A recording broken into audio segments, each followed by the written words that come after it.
DCP Dwarka जिला दिनांक 22.05.2024 asterisk murder mystery को फुल प्रूफ प्लान के साथ रचा गया एटीएस द्वारका और पीएसबीएचडी नगर द्वारका जिले की संयुक्त टीम द्वारा सुलझाया गया।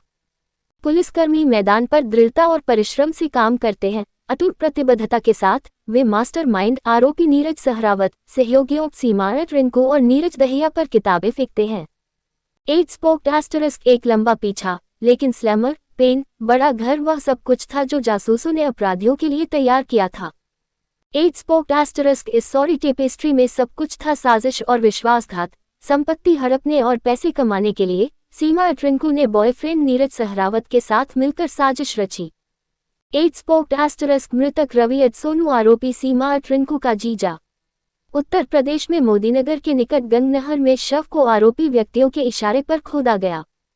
8 स्पोक्ड एस्टरिस्क अपराध का हथियार आई। आरोपी नीरज सहरावत के पास से एक अत्याधुनिक पिस्तौल और जिंदा कारतूस बरामद। 8 स्पोक्ड एस्टरिस्क अपराध में प्रयुक्त स्विफ्ट कार भी बरामद।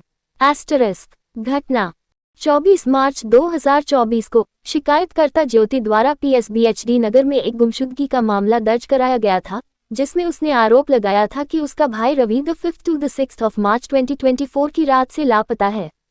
प्रारंभिक जांच की गई, उसका पता लगाने के प्रयास किए गए और अंततः एफआईआर नंबर 177/24, धारा 365/302, 120B 34 आईपीसी और 25/27 शस्त्र अधिनियम के तहत पीएसबीएचडी नगर, दिल्ली में दर्ज किया गया था।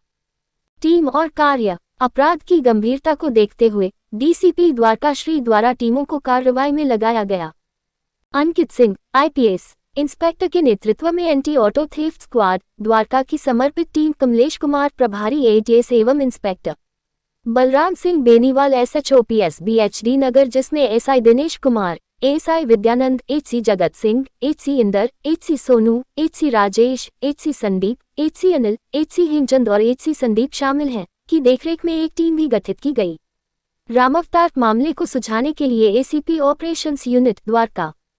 जांच एवं गिरफ्तारी। जांच के दौरान पता चला कि लापता व्यक्ति अपने बड़े भाई और भाभी सीमा उर्फ रिंकू के साथ शिव एन्क्लेव, डिचाऊ रोड पर रहता था।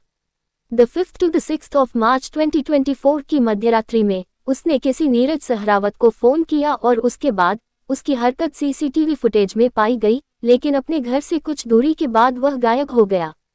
रवि उर्फ सोनू के मोबाइल फोन की लोकेशन भी 8 मार्च 24 तक उसके घर के पास ही मिली थी, लेकिन उसके बाद 19 मई 2024 तक उसकी लोकेशन जनकपुरी इलाके के आसपास मिली। जांच के दौरान शिकायतकर्ता श्रीमती ज्योति रवि की बहन ने बताया कि होली की पूर्व संध्या पर जब वह अपनी बहन सीमा के साथ अपने भाई के घर पहुंची तो उनका भाई रवि उर्फ सोनू नहीं मिला। उन्होंने उसके बारे में पूछताछ की, तब उसकी भाभी और नीरज सहरावत ने बताया कि रवि का मोबाइल नंबर था अभी भी चालू है और वह भी है व्हाट्सएप पर ऑनलाइन था, लेकिन वह कॉल रिसीव नहीं कर रहा था।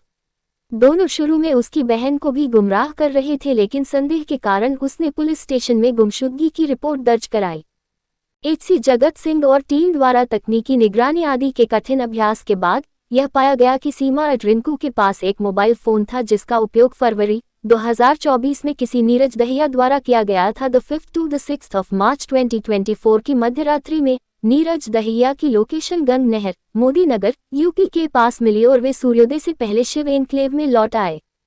इसके अलावा ये भी पता चला कि मुख्य सरगना नीरज सहरावत की लोकेशन भी उसी रास्ते पर थी। टोल प्लाजा फुटेज की जांच करने पर सीमा उर्फ रिंकू की स्विफ्ट कार की आवाजाही, जिसका इस्तेमाल नीरज शेरावत ने किया था, भी उसी मार्ग पर पाई गई। इन साक्ष्यों के आधार पर आरोपी नीरज दहिया और सीमा उर्फ रिंकू को पकड़कर विस्तृत पूछताछ की गई। शुरू में उन्होंने भेड़िया चिल्लाया और अपने ट्रैक को छिपाने की कोशिश की, लेकिन एकत्र किए गए सबूतों के सामने आने पर अंततः वे झुक गए और अपना अपराध कबूल कर लिया और खुलासा किया कि रवि उर्फ सोनू को उनके द्वारा गोली मार दी गई थी और उसका शव गंग नहर, मोदीनगर, यूपी के पास पड़ा है।